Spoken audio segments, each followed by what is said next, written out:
Fine. Are you all in? I need to see it in the chat. If we don't see it in the chat, we're going to cut you off. Look, this is a Mormon. Yesterday I inspired. Today, are you okay with the truth? Yes. I'm going deep. Come with me. Your call what you do with this. There is one person in the room that came up to me yesterday, and in my opinion, this is why we do this.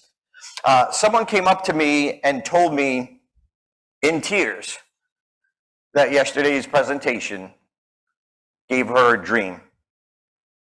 And every time I travel, I bring one mug with me that says, I'm the CEO of my dream, and I never know when I come who I'm going to give it to. But Hatsi, please stand up. You are meant...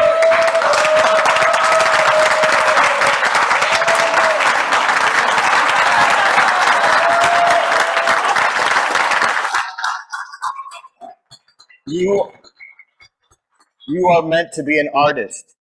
You will be an artist. The world needs your paintings and your pictures and your story. So I give this to you as a constant reminder. You got this.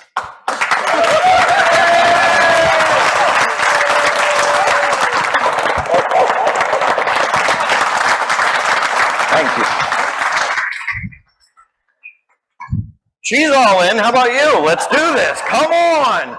So this is about how to find powerful stories without having to climb Mount Everest. So how do we do that? So yesterday I showed you a video before I came on stage, but now I want to dissect it. I don't know if you understand this or not. This is a story. I use an intro story, and I'm going to show just a little bit of it. And if we could get ready with the sound, if I should show a little bit of it. But I want you to be aware of the feelings you have right now or the feelings you had yesterday, because I'm going to ask, and I'm going to ask online too, to type in the chat, please. What are the feelings or the emotions that bubble up for you? So this was it.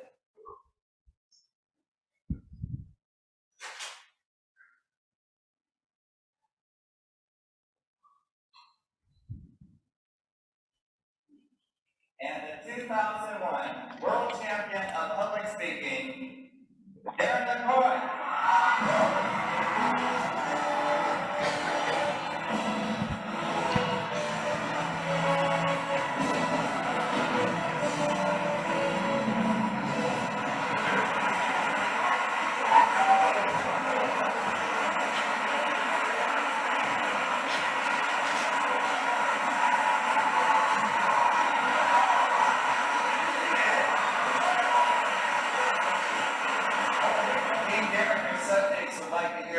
From you.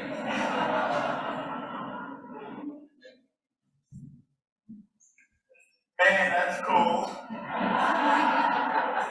My first prayers asked God if the other 8 contestants could just go over time.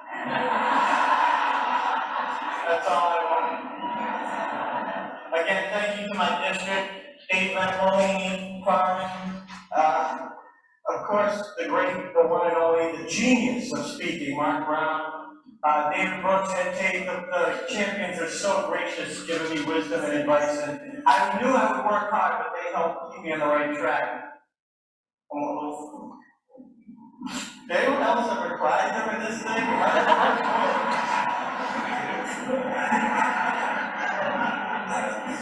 Does that count as a gesture? I'll never forget, my dad probably doesn't even remember. He said, I don't care what you want to do, just be the best. And I am, Dad. Okay, so, yeah. Thank you. I appreciate it. This is about you and your story. So what emotions bubbled up in Madam PDQ? Margarita? Nothing? What? You wanted the chat. All right, come on, we're watching. All right, so in the room here, what emotions? Yes? When your parents came and hugged you. When my parents came and hugged me. What was the emotion, though? I started to get teary. You started to get tearing. Okay. Anyone else? I didn't think about my parents. Your parents, absolutely. See, a good story well told is not about me. It's about you. It's about you. Anyone else? Yes? Relief and joy all mixed together, says any contestant ever once it's over. Yes. Yes, Alan. I'd say joy as well, but different from when we saw it yesterday morning, because later on we were introduced to your parents. And we knew more about them. Gotcha. So it's much stronger now. Yeah. See, here's the cool part about your stories. Mark Brown says, we want to hear you, but we want to know you. We do want to hear you, but when we know you, it's because of your stories. What do we have for on the chat? Inspiration. Yes. Thank you. That one person can stay. The rest of you, I'm just kidding. I'm just having fun. Is it okay if we have fun? Yes. Okay, so thank you. Now here's a question in the room and online. Feel free to type in the chat. Do you feel a closer connection to me because of that video? Here's the question for you. Why? What was it? What? You saw my vulnerability. We saw you showing emotion. So do you show yours? How can you show yours? How can you be more vulnerable? How can you connect with the audience before you even come on stage? You came and said hello, and you made a comment to different people yesterday. I learned that from my mentor. I'm an introvert. I don't want to talk to anyone. But I do what's best for the audience. So great, absolutely. So this relates to your stories, and we're going to go deeper on this and why, but I want to have that example that we can call back to. So are your stories memorable or are they perishable? What do I mean is, do they forget about your story 2 days later, 3 days later? Yes. Absolutely, we can relate to personal stories. And for corporate presenters, personal stories can make business points. What it also does, separates you from every other corporate presenter who doesn't get that. So, single guy, left the fruit out, came back from a trip and saw that. My first reaction was, whoa, germaphobe, by the way. Whoa, second reaction was, I felt something. So I took a picture. I'm going to train you. When you feel something emotional, I want you to take pictures because it's going to help you tell your story in a much better way. So powerful stories give you the confidence when you walk on stage. When you walk up here, you're nervous. But contest, not contest. You walk up here. If you have a story that you know works, they're going to love this. This is going to help them. I talked about it at the workshop on Thursday night. The biggest aha of my life and my self-confidence was at a practice speech working on ouch, where it was MIT, Toastmasters, MIT at the university in Boston, and this foreign exchange student came up to me after the speech, and she said, she spoke thick, broken English. She said, I'm failing out of MIT. I call my family. They say I should quit and go home. I heard your speech. I stay. Bam. What was the walk, Alan? That is when I realized there's no such thing as a practice speech. You give a speech to your club. Well, guess what? There's live people that you care about at your club. Help them. Because when you walk on stage, you want to know, I got this. Here's the other thing. When you walk off stage, you want to know that you nailed it, that you left it on the stage.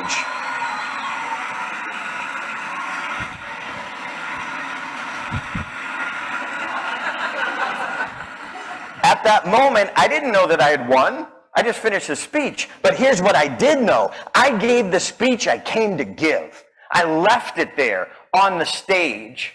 The rest is up to the judges. I did my part. Back to the slides. Thanks. But feel free to keep going back and forth. Okay. So if you're here, I'm guessing this is not your first program on storytelling, and it's not your fault. There is a lot of programs out there. There's a lot we can learn, but we also bring our own insecurities. We also bring the fact that we don't want to be transparent. We don't want to go deeper. So if you've been concerned and frustrated and not quite sure how to find and deliver powerful stories, I'm here to tell you you can do this. You can do this. But I had to learn it from my coaches. I had to learn a deeper way. I'll tell you the truth. At the beginning of Toastmasters, after a few years of doing stand-up, I came to Toastmasters. You guys would clap at anything. I became super animated. But I wasn't making a difference. I was like watching a train wreck. Like, I was animated, but I wasn't saying anything that mattered. That was a big aha for me. So I'm here to help two kinds of presenters. Number one, the emerging presenters that are just getting started in Toastmasters. We're on new Toastmasters. New Toastmasters. Anyone like less than 2 months? Less than 3 months? 4 months? What is your name, sir?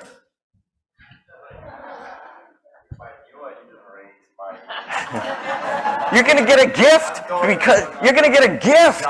Antonio, this is an official Toastmasters notebook. Thank you. And this is the official Toastmasters pencil with 2 erasers. Make more mistakes. Make more mistakes.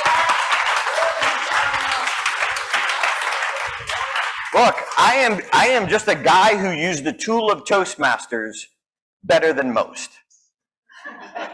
That's it. I was all in.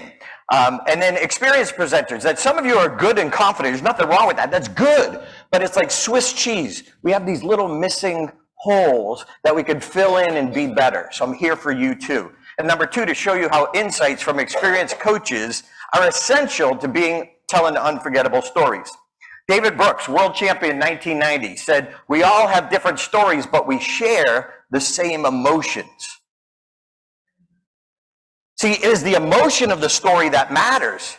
It's the emotion of mom and dad being embarrassed. Mom, let go. Mom, let go. It's the emotion, the embarrassment, whether you embarrassed your kids or your kids embarrassed you, like you connect on that emotion. It's not the literal. So what are the emotions? So take notes. I'm going to go quickly. Lots to cover. So enjoyment. By the way, this is by Dr. Paul Ekman. Enjoyment, sadness, contempt, fear, surprise, disgust, and anger. Online, take a screenshot now if you want. Those of you in the room, I'll get out of your way. You got it? All right, so now there are elements that extend from these. These are just the basic 7. So there's more than 7, but these are the basic ones that they all root from. So why? Why stories? Well, we know this, but as a reminder, and one that you might not have known, number 1, people love stories. We got that. It changes their perspective. That's the power of it. See, it's not you giving a speech. It's that when you give the speech, they leave and they think differently about your topic. If that's not your goal, that's your new goal. We like being entertained, of course. It brings a presentation to life. The heartbeat of a good presentation is a great story. Alice, remember that? We talked about that last night. Here's the big one, though. They reach the subconscious mind. That's the big one. See, the subconscious mind is why we do what we do. It's where we're actually going to make impact. So have you ever had a child just before bedtime say, "Mommy, Daddy, show me a PowerPoint presentation"? No, it's tell me a story. Our brains are conditioned to absorb the story. So you and I have to fit that pipeline. Our story, if we want to get into the subconscious mind, has to have certain elements, some of those that nobody taught me. So how do you get your message into the subconscious mind? Here's where true influence happens. So you have the conscious mind, to what you know. You know you need to pause. But do you? And your habits, that's what you act upon, your subconscious mind. So here's what we learned from studies, that you forget 50% of what you hear in a day. Tomorrow you're going to forget another 50%. By next week, you will not even remember if I was here. Thank you very much. All right. But here's where it matters. If we're not getting it into the subconscious mind, it's just nice. But I want you to think all in. I want you to be deeper than nice. I want you to transform people. So there's two strategies to get a message into the subconscious mind. Number one, repetition, repetition, repetition, repetition. And then all of a sudden, the aha happens. My coach, a fellow Toastmaster, Dawn Nacera, another coach, she said this brilliantly. She said, the aha is the letting go of a previous belief. The aha is the letting go of a previous belief. See, that's the subconscious mind. I believe this, I thought this, and now all of a sudden a new thing comes in. Okay, so how do we get it in there? The second way is a well-told story. A well-told story. That's the key. So you might be asking, what is a well-told story? This is from one of my other mentors. His name is Stanley Ralph Ross. He created a lot of the old TV shows back in the 60s. I studied with him, and he said, a story has an appealing protagonist in pursuit of a worthwhile goal against seemingly insurmountable obstacles. An appealing protagonist. We like the main character. Pursuit of a worthwhile goal. It's something that matters and important against seemingly insurmountable obstacles. If there's no obstacles, it's not a story. It's just a task. It's just something that happened. So I told him about Mark Brown, and you know he's 1995 world champion. If you didn't know, he's my coach. What's his story? He came from Jamaica, and his uncle actually brought Toastmasters to Jamaica. This is the house that he grew up in, and he played, you call it football, I call it soccer. He was student council member, but here's what was interesting about his story. His high school buddies said he always seen in the center of a crowd relating one of his experience to his listeners. The listener had to make sure they had dictionaries with them for frequent consultations. If you know Mark, like Mark and I do webinars all the time. Join us if you'd like. And in that, you'll know this as this comes up. I have a dictionary next to me because he'll say a big word. I'm like, hold on, please. And I'll look it up. But that's Mark. He's a natural born teacher. Teachers are in his lineage. In 1994, he found himself as a finalist in the World Championship, but he did not place. And he was consoling his son. This is his son, and he's crying. He's like, Daddy didn't win, Daddy didn't win. And at that moment, a gentleman walked into his life, David Brooks, the 1990 world champion. He handed Mark his card. He said, if you would like help for next year, call me. So Mark traveled back to New York where he lived, put his bags down as soon as he walked in the door, picked up the phone and called David. And he said, David, this is Mark Brown. Do you remember me?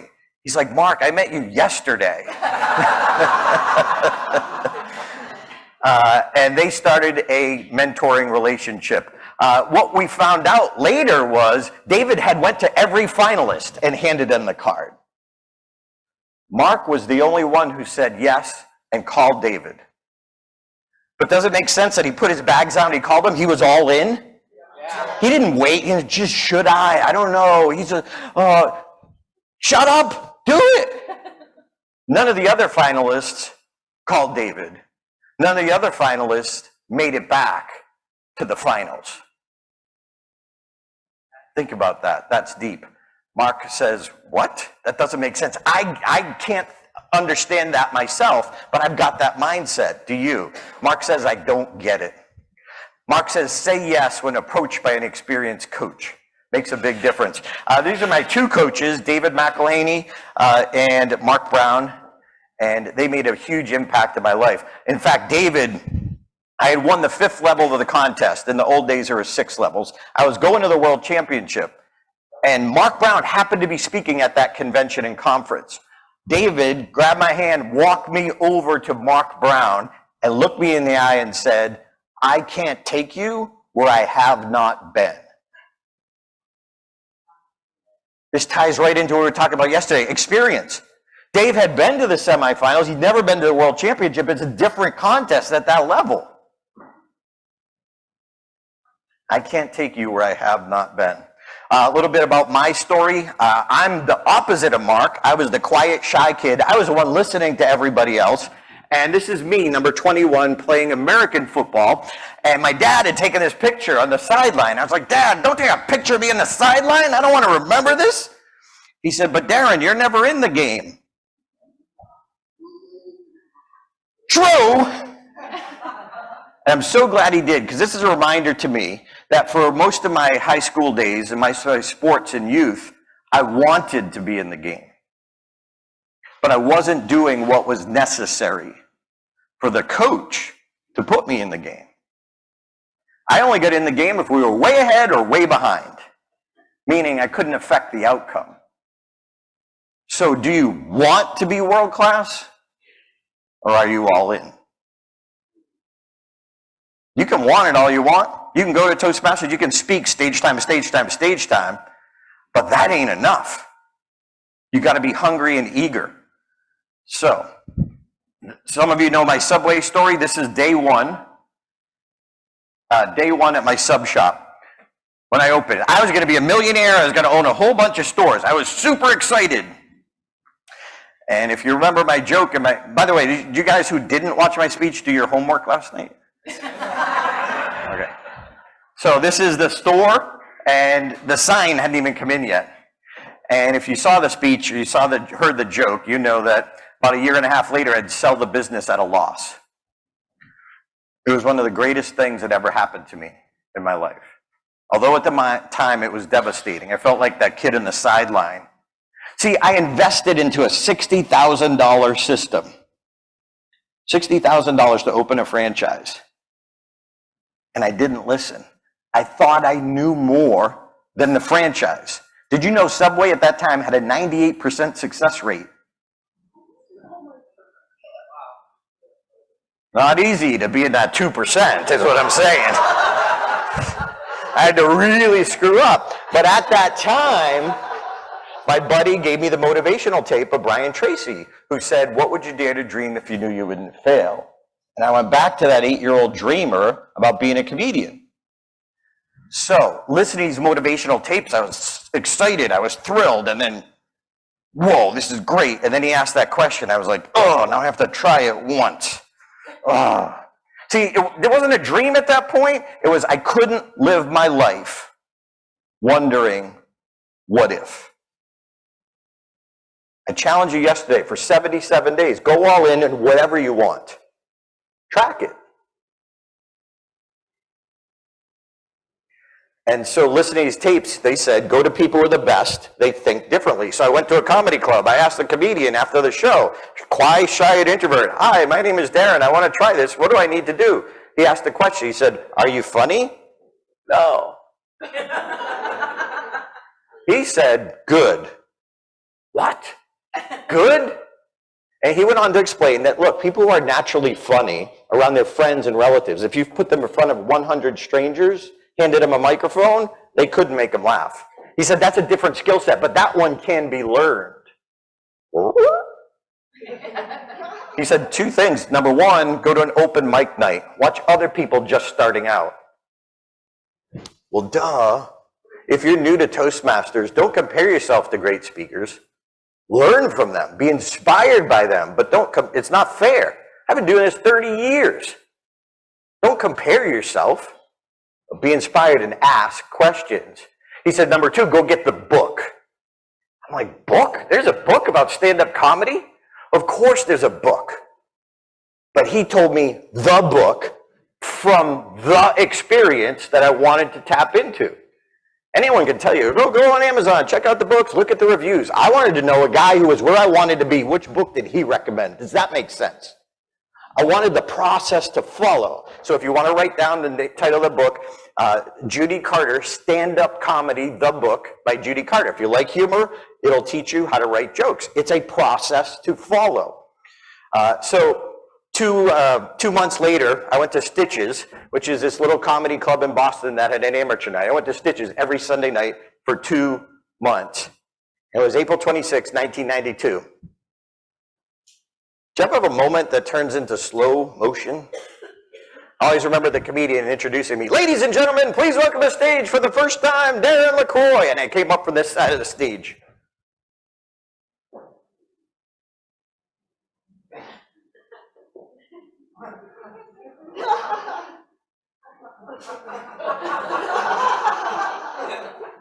I had my little jokes on note cards. I had them on my bar stool next to me. My hand was shaking furiously.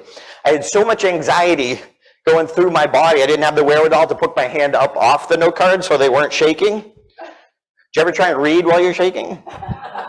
And one of my very first jokes about Dr. Robert Goddard, who I talk about in my winning speech, but I was so nervous that what I was doing and what I was saying was not in sync. So I said the rocket took off and it went vertically.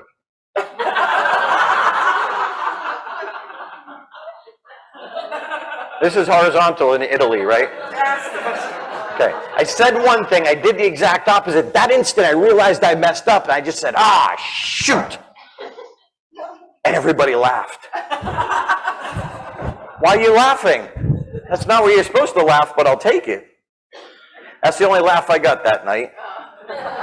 When I walked off stage, this man put his arm around my shoulder. He said, don't worry, man, it's just your first time. I remember thinking, don't worry, it's just my first time. Did you see what I did? I got a laugh. Why so often do we let other people tell us what success is? Everyone thought I bombed. I looked at it differently. I got a laugh. Here's a quick clip from that night.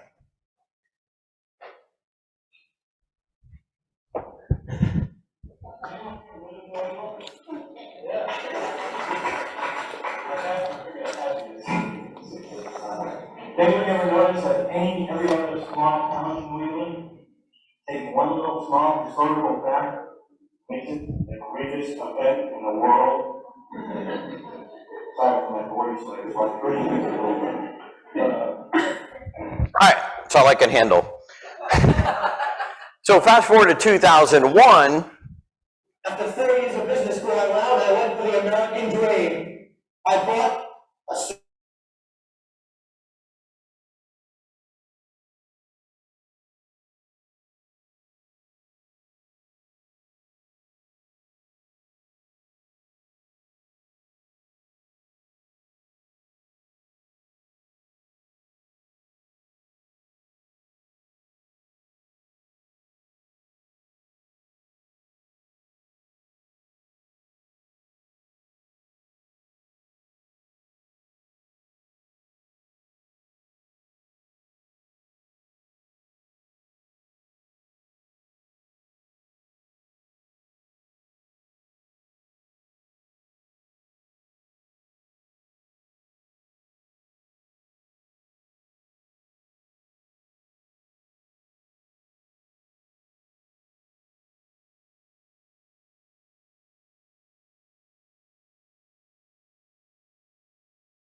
I love this Gita fellow speaker, NSA in the US. She says, a coach has a power to unlock what's always been inside you that you can't access. All right, so I'm right now the only speaker in the world that's a CSP, accredited speaker, and a world champion. Mark and I, how are we different? He was a natural born teacher, I was the introvert. How are we the same? We had that mentor to go to give us that advice. So, are you coachable? Real quick, this is talking about stories. I coach people around the world, executives, speakers, and I created the top 10 speaking mistakes. It's free. Would you be interested in that? Yes. Yes. So it's free for those of you online. If you go to beasponge.com, I'll leave that up for a second. Those of you here in the room, I will pass this. Those of you who are young, there's a QR code. Those of you who are older, you can just write down the email address. I'll pass that around. But beasponge.com. Okay. Making sure everyone got it. I will. What's that? All right, and, oops, sorry. Go ahead. And I also have a podcast you might have heard about with Mark Brown called Unforgettable Presentations. Mark Brown and I sit down with some of the best speakers in the world, like Les Brown, and we dig out their stories. We use our connections to go deeper to help you. All right, let's dive in. So 3 essential secrets to storytelling. So we're going to go over where to find your stories, how to make them powerful, and then why feedback is the most important part. So secret number 1, you're surrounded by powerful stories. You just need to know where to look. You just need to know where to look, and it's actually right under your nose, literally. So Mark Brown says, your stories don't have to be sensational, they just have to be sincere. So have you ever had story envy? Where somebody tells a story like, oh, I wish that would happen to me. I wish I was stuck in a crevice on the side of a mountain and had to chew my arm off. No, you don't. But you're seeing the end result. You're not seeing the process that got them there. So I'm encouraging you to realize there's a deeper process. There's a process to create unforgettable stories. So would you pay $2,800 for that? If I didn't have to go through the process and the experience, absolutely. Weirdest feedback I ever got when I was practicing my speech, I walked up these 2 in an advanced club, 2 advanced people who've been there much longer than me in the contest. They said, 2 women, they said, you're never gonna win, we didn't feel anything. It's like, what? This is a speech, what are you talking about? I didn't get it then, I understand it to a deep level now. Best advice I ever got, Michael Haig, he is a script writing consultant to Hollywood stars, producers. The movie Hitch, they wrote it based on his philosophy in characters. And anyway, here's what he told me, the best thing I learned after winning, he said the goal of any story is to elicit emotion. Make that your new goal. Try the story out, find out, is it eliciting emotion? No, but don't give up. Don't throw it away and give a new speech next time. Go deeper. Great speeches aren't written, they're rewritten. Great stories aren't told, they're retold. The goal of any story is to elicit emotion. Make it your new goal. So where do you look? And by the way, please pull out your cameras, take pictures. Please just don't share it on social media. Share it with your friends, your club. Teach. Please teach what you learned today to your club. You'll internalize it more and you'll help your club. And we're going to help the world by telling better stories. So pull out your cell phone if you're not on it and pull out the camera roll. If you're not watching it online, didn't forget you.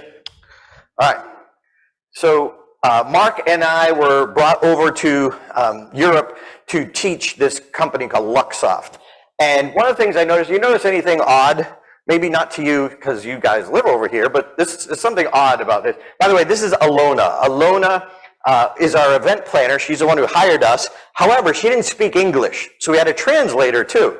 Alona was delightful. But anything weird about this to you?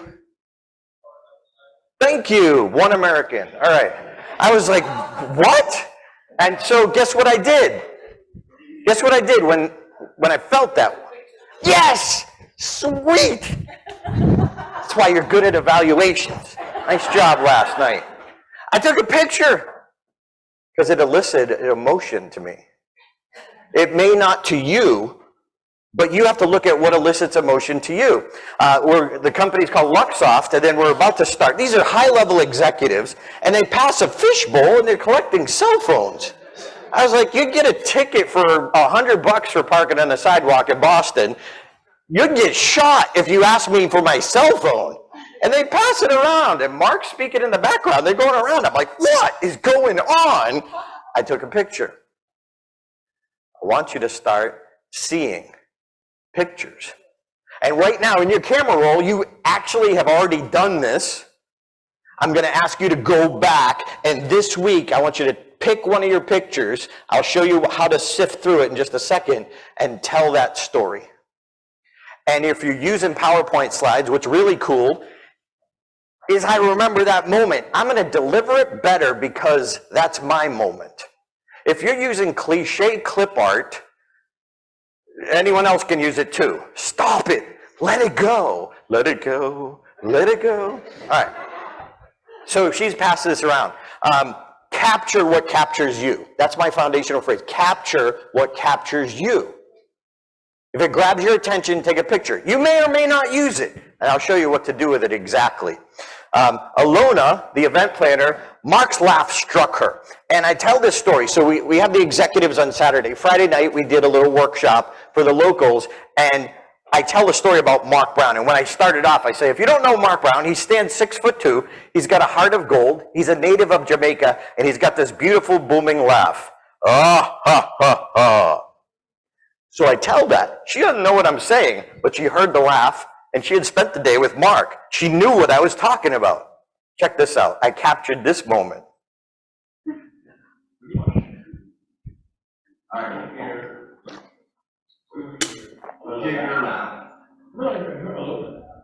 Never left alone.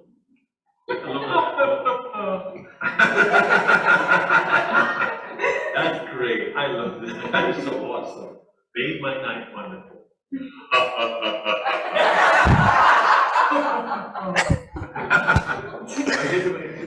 All right now, raise your hand if you felt something. That's my point. In your PowerPoint, use videos that elicit emotion while making your point. Use videos, 5 to 6 second videos. I'm not talking long, but it makes my point. When I'm speaking virtually, it helps me stand out and engage the audience by, they see me, they see the video, they see a slide, me, video, slide, me, video, slide. It keeps them engaged. So Mark and I are flying back home. We go through Germany. We're in the airport. We have breakfast. And he starts like spouting out this wisdom. I'm like, wait, give me a napkin, give me a pen. So here's what Mark says. Look at your pictures and write these questions down. What amazed you? Hold on, wait till I get all of them up there. Then you have to take 4 of them. But get ready, get ready. What amused you? What moved you? Hold on, one more. Quick. All right, and then boom. Now, what was the lesson learned?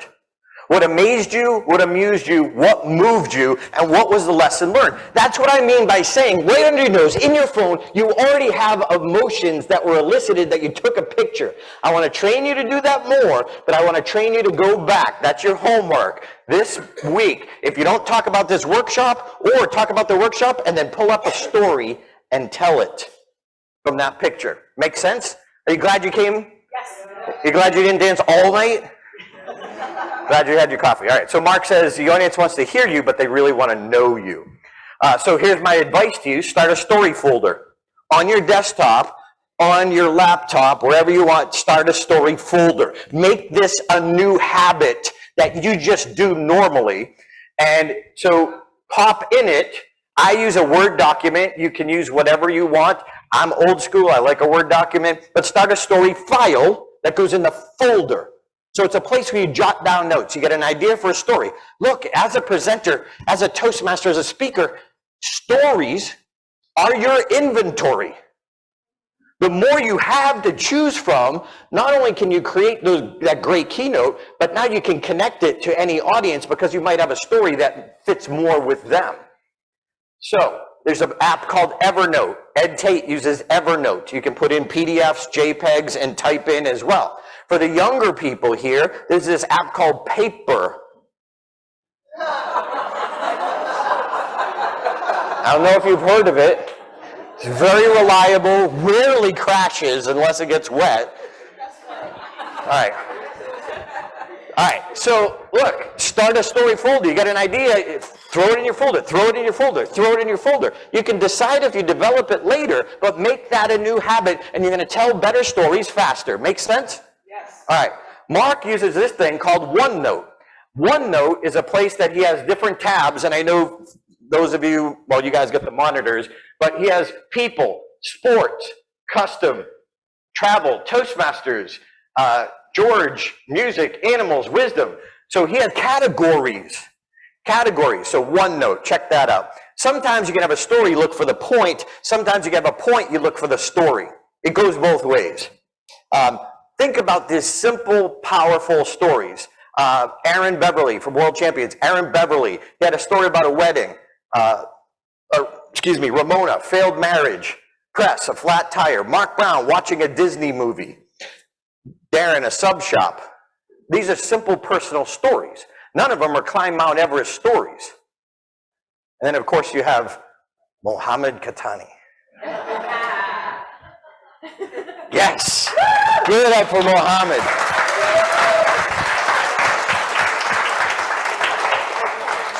In my opinion, the greatest opening ever.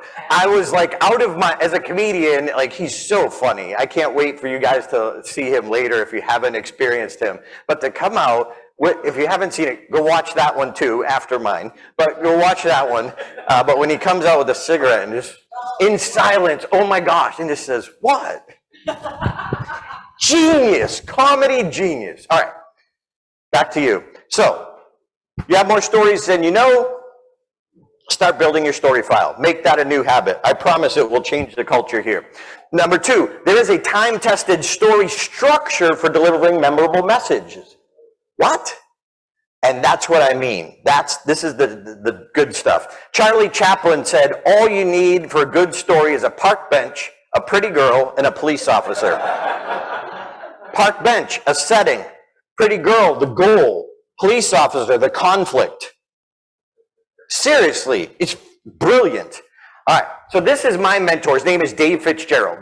He said, he saw me, this is 1998, he saw me trying to find a story, find my story, find my story. I kept hearing in the speaking world, you got to have a signature story, that story you're known for. So I kept trying this and trying this and trying this, and he said, Darren, stop. Stop trying to find that story that will launch your career, and instead, take the stories you already have and make them so good, someone will pay to hear them. Whoa. That was a game changer. See, I love Toastmasters, but we teach you sometimes to write a speech, get feedback, and then start a new speech. No! That's why I love the contest. It forces you to work on the same story. Then you realize much deeper how to create more powerful stories. So I took his advice, well, not right away. So this is what I call the all-in math to mastery. Effort. Effort. You can put in a little effort or a lot of effort. You choose. Effort. Your audience chooses how much effort they put in. But by the way, you guys are okay with the truth, right? Yes. 3 people. Excellent. Where did I lose you here? So do you want a speaking trophy? Yeah. Buy one. You have no idea how much hassle it will save you.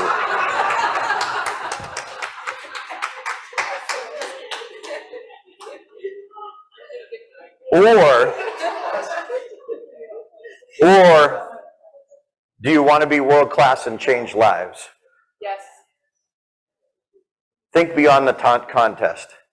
Dhananjaya Hadarachi, world champion, took a TEDx speech and turned it into a Toastmasters speech. It pains me when people lose at the contest. Oh, next year, why'd you work so hard on that and you're not going to bring it to another audience? Why don't you take your Toastmaster speech, develop it, and bring it to a TEDx stage? If you really want the piece of lucite, buy one. So much easier. But if you want to be world class, you got to be all in. And I met many people around the world who are jealous of the trophy. I get it. I understand it. But I want you to think deeper. I want you to think all in. Okay? I was jealous of the 2 women and the 3 men who had won before me since 1938. But in all my travels, I've never had anyone jealous of my closet. For our younger viewers, those are videotapes. Those are speeches that I recorded and I went back and studied. Don't be jealous of the trophy. Be jealous of the work ethic that I put in, that Mohammed put in.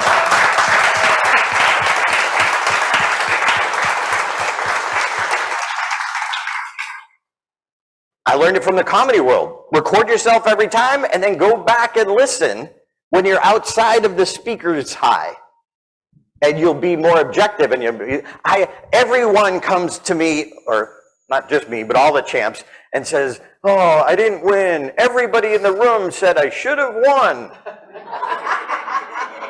Apparently you didn't talk to a judge.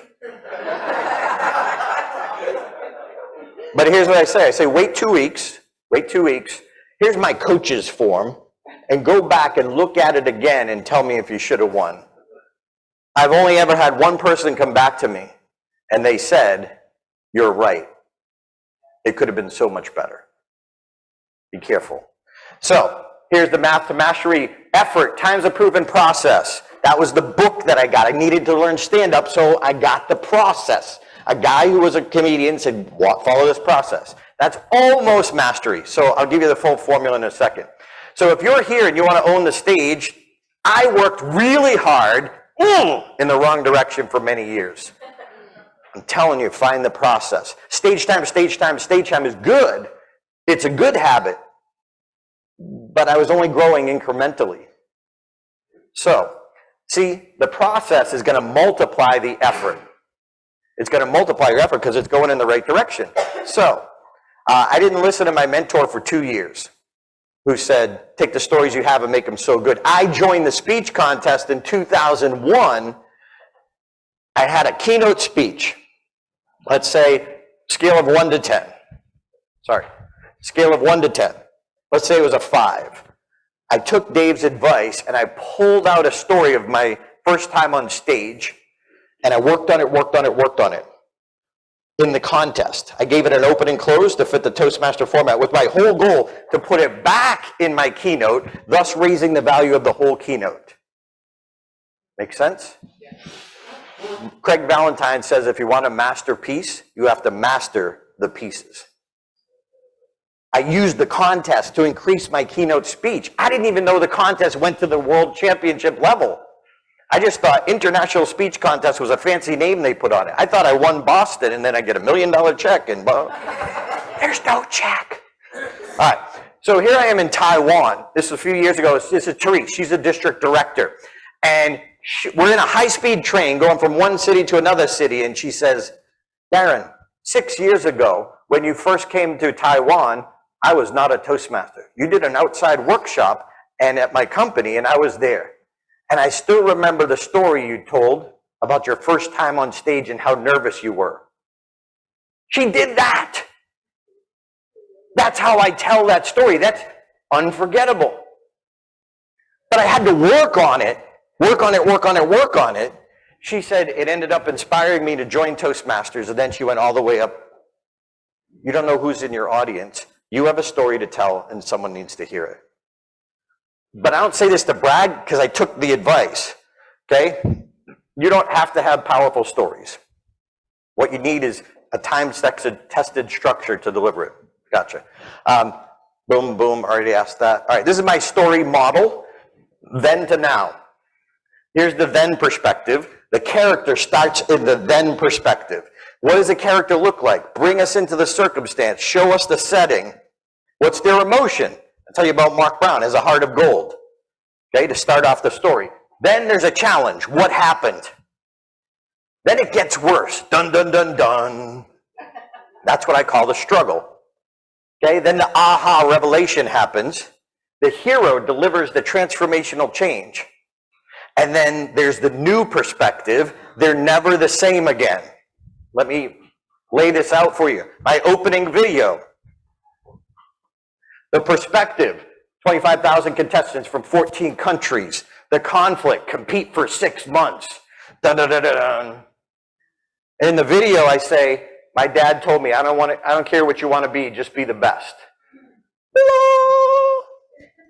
And I was never the same. Then you hear my students talk, yesterday I cut it off, but then you hear my students talk about how I've impacted their life because now I've become the mentor. It's a story, but a lot of us miss it. We miss the challenge, or we miss the making it worse, or the aha revelation. Yesterday in the contest, some of the contestants were like, you didn't know this, it's okay. They're missing that revelation. And then what's your message? Take the message and put in what I call a foundational phrase so the audience can take it home. Package it. Capture what captures you. That's a foundational phrase. So you remember what to do. Make sense? I love this stuff. Can I just go until Mohammed comes up? I'm just kidding. Notice, though, there has to be a diametrically opposed difference in the character between the beginning and the end. That's critical. That's something I was never taught. All right, so we want the then, back then, to be relatable. So the person in your audience can relate to the character back then. but they want the now. They want the now. All right, quick coaching checklist. I got to speed this up. Let them picture the change. Let them picture the setting. Let them see the characters. Let them feel the conflict. Let them hear the dialogue. And let them witness the change in the character. All right, I'm going to do this real quick. Qualified feedback is essential to delivering unforgettable stories. How much time do I have? 1 minute? All right, I forget the sarcastic people. I'm sorry. She's not the timer. We got to wrap it up. Okay, so you okay with the truth? Trophy, did that, boom, boom, boom. So one quick, I'm just going to leave you with this. So feedback.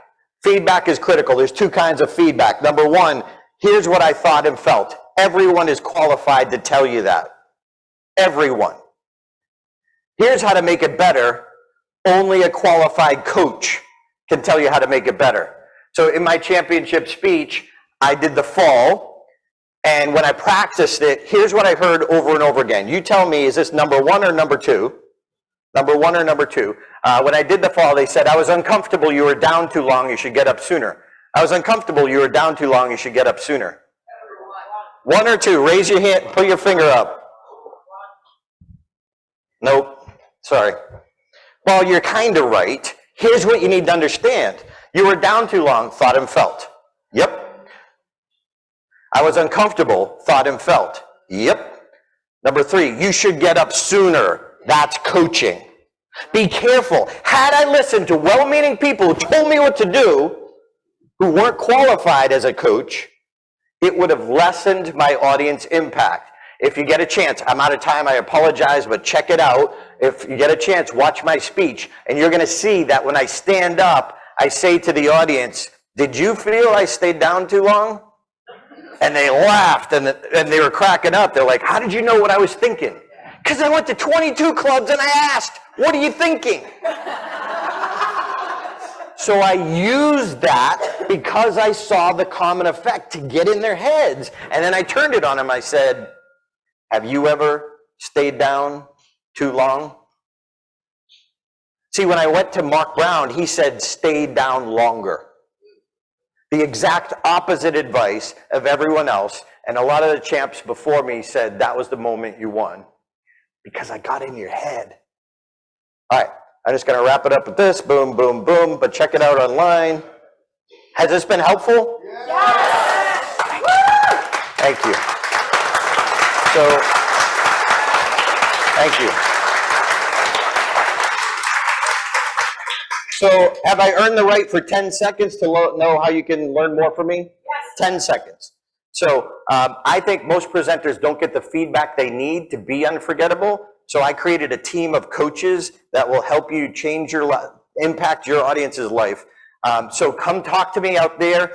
But I have a step-by-step program on how to create a story, step-by-step how to create a presentation, how to get more laughs, and how to own the stage. It's a process that you follow. And then every Wednesday, we have a coaching call where we coach 3 of our members on the call live to give you this kind of feedback at a higher level. So if you're interested, come see me. It's €52 a month. You can cancel at any time. That's less than $2 a day. So come see me, and if you join up, I'll give you a free book. If you already bought a book, I will give you your money back. That's my time. See ya. Thank you very much.